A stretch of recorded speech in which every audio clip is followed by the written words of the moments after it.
All right, welcome back. This is episode 2 of the Concussion series, and today we're going to be talking about everything revolving around dizziness, and specifically, why am I dizzy? And more importantly, how different neurologic systems can contribute to one feeling dizzy, and how it's important to differentiate these various systems in order to lead to the most appropriate care. So my name is Dr. Matthew Shim. I am the owner of Peak Brain Performance Centers here in Colorado Springs. And the first thing that I want you to understand is whenever you present to somebody's office, whether it be mine or another provider, you have to be able to put into words what you mean whenever you say you feel dizzy, because there's so many different subcategories that fall under the word dizziness that it makes it really difficult for me, makes my job more difficult whenever you just say you're dizzy, because I don't know what you really mean, right? So you can see in this video, this little guy can't get his feet underneath him, and so he's probably off balance, right? So that could be one type of dizziness where I don't have good balance. Another thing that is very common is if I feel like I'm floating, or I feel like I'm lightheaded, or I feel like I'm rocking or spinning. All these are different categories of dizziness that all lead to different systems that could contribute to that symptom, right? So something I want to hit on just briefly, if you watch the other video, episode 1, you'll understand this a little bit better, but the main takeaway point from that last video that leads into this video is whenever you have a concussion, right? Whenever you have this sort of brain injury, your brain is round, right? And it sits inside of a round skull. So whenever I go forward and I rock my head, if my brain is round and my skull is round, it's not just going to hit the front of the skull. The brain's not just going to slosh around, hit the front of the skull, and then bounce back. What's going to happen is it hits the front, then it rotates a little bit on the inside of the skull, and then it comes back, then it rotates again. Now, that's an important thing to think about, because if you look at how the brain sits on top of the brain stem, whenever I go forward and I rotate a little bit, it causes a lot of torsion and it puts a lot of shearing forces on those midline structures of the brain stem. So just like if I have a wet towel and I wring out that wet towel, the center part of that towel gets wrung out the most, right? So same thing happens to your brain stem. Your brain, now these midline structures that go up and down your brainstem and down to the spinal cord, they get stretched and it causes this dysfunction, right?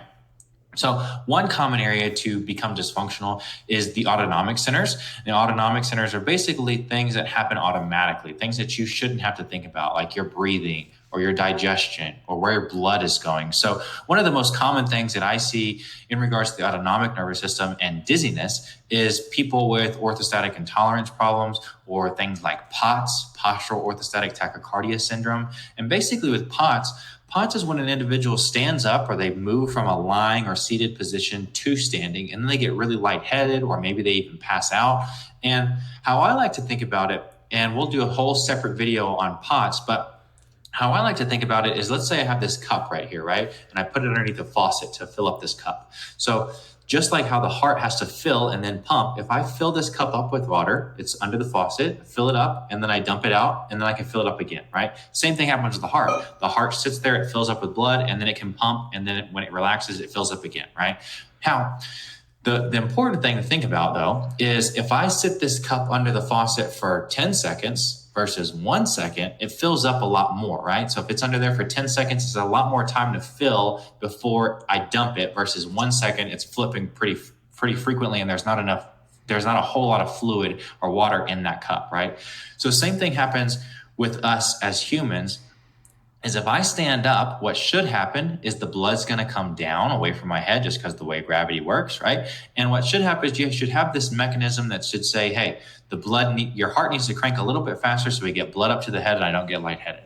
Now, the heart should pump a little bit faster, let's say like 10 to 20 points. The problems start to occur and you start to get symptomatic when things go a little over like 30 points. Now, here's how I like to think about it. So I stand up. If I have POTS, I stand up. My heart starts cranking away, but it's cranking away really, really fast. And now, since it's pumping so fast, there's not a whole lot of time in between contractions to fill the heart. So while your heart's pumping really, really hard, there's not a whole lot of time to actually fill with blood. So you're kind of just pumping, but it's not pumping a whole lot of blood, right? That makes sense? So the next thing that I want you to think about is, remember how we talked about that midline structure in the brainstem that gets torsion? Well, this vestibular nuclei area sits right in the center of the brainstem, and it's one of the most fundamental areas of our nervous system, because it basically gives us a good understanding of where our current location is, right? So just like if I get into the car and I want to go someplace I've never been, I put that destination in my GPS, and my GPS gets me there so long as my GPS knows my current location, right? If my GPS doesn't know where I'm currently at, it can't really tell me directions on how to get to that location, right? So same thing happens with us as humans. We have to know where we're at in order to move, and movement is important because humans are designed to move, right? So the three systems that do that for us is, for one, your inner ear. Your inner ear has canals in there, there's fluid in there, and every time I move my head, the fluid moves and it tells my brain, hey, I just moved my head to the right, I just moved my head to the left, and vice versa.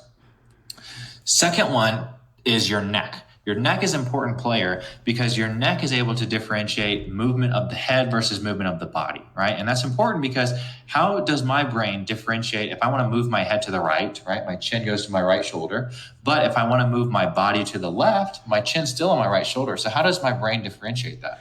And that's how that works, is it differentiates by working with these two systems that we just discussed, right? So if my head moves to the right, I'm getting information from my neck saying I move that way because the muscles and the joints and all that stretch, and you get this proprioceptive feedback. But also you get information from the inner ear saying, hey, you just moved your head to the right.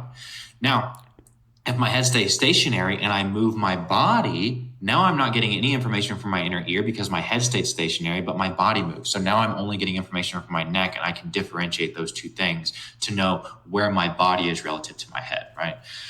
The last one that we have here is the visual system. And the visual system is really important because your visual system tells you where things are in the environment relative to me. So let's say you're sitting in front of me and you move to my left. My brain has to say, did you move to the left or did I move to the right? And how it figures that out is it compares against these other two systems, the neck and the inner ear. So if I see something move in my environment, now my brain says, well, did I get any information from my inner ear saying I moved or my neck saying I moved? And if the answer is no, then I know it had to be in the environment. So it's important to differentiate between all these different systems to be able to make the most appropriate treatment plan so that you can accurately target one of these systems or a combination of these systems in order to make the most progress in the shortest amount of time, right?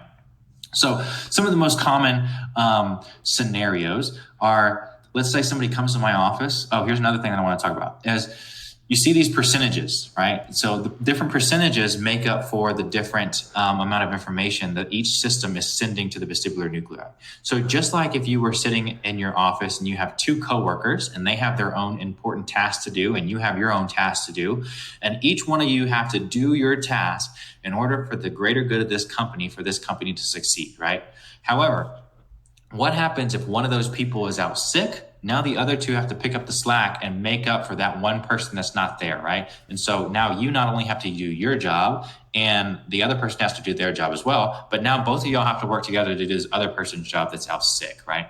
So same kind of thing happens here is whenever one of these systems goes down, the other two have to work a little bit harder. So what happens is the information coming into the vestibular nuclei, 70% comes from the inner ear, both sides, right?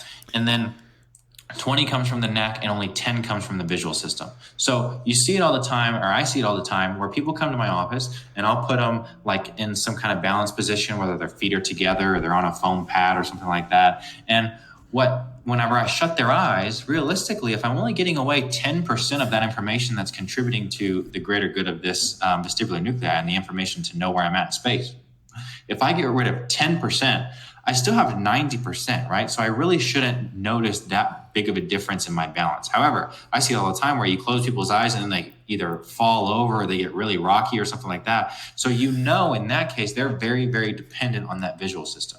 Or other things that you'll see is you can do various tests and then you change their neck position and you just change the position of their neck and see if the findings change, right?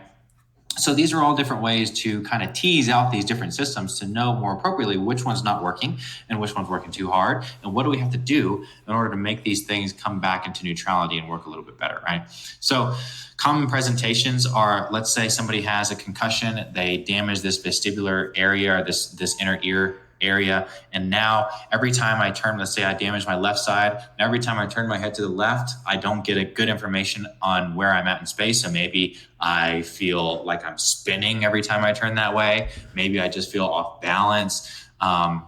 Another one of the most common things is BPPV, benign paroxysmal positional vertigo. And that's basically you have these crystals in your inner ear and they can get knocked loose whenever you get your bell rung a little bit. And these crystals go loose to where they're not supposed to be. And now every time I move my head, I get a little extra activation from my inner ear.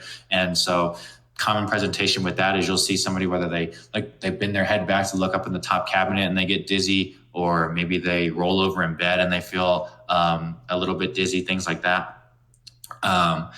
Another common thing is whenever that vestibular system starts not working as hard, these other two systems have to work a little bit harder, right? So let's say you have the neck now has to work a little bit harder, and things that you can commonly see is cervical vertigo, where they turn their head and now they get really, really dizzy. Or what you can see is, to differentiate it, is you can have somebody sit there and then they just turn their head or turn their body and they can feel this dizziness sensation come on, whether it be lightheadedness or rockiness or actually spinning or things like that. So another common thing, which is not really the topic of today, but you can have these, whenever this inner ear goes downhill, the other two systems have to work a lot harder. And if the neck works a lot harder, how it does that is it gets really, really tight. The muscles of the neck get really, really tight. So how I like to think about it is, let's say we have a problem in that right inner ear.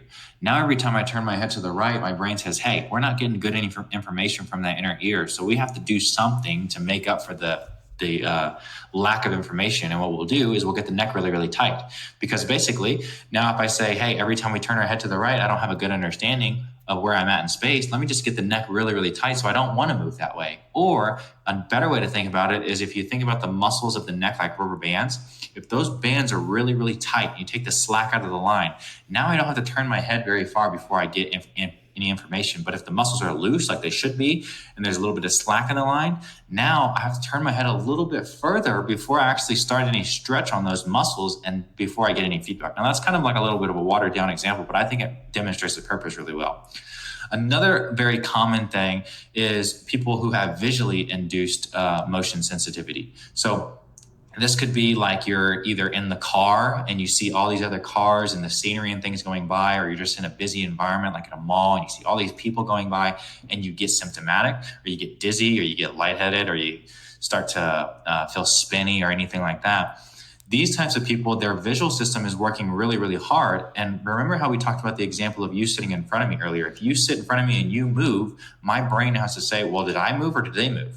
And the only way for me to know if I moved, if my inner ear and my neck tell me I moved, right? So if you have some kind of problem in your inner ear and now your eyes have to work a lot harder, if I have something move in my environment, but my brain can't accurately differentiate, was that them or was that me? That's when we get this kind of sensory mismatch. And that's what leads these people to feel symptomatic, right? So I hope in this video, you're able to understand how there's so many different categories of dizziness and how differentiating each one of these different systems leads into a completely different treatment plan.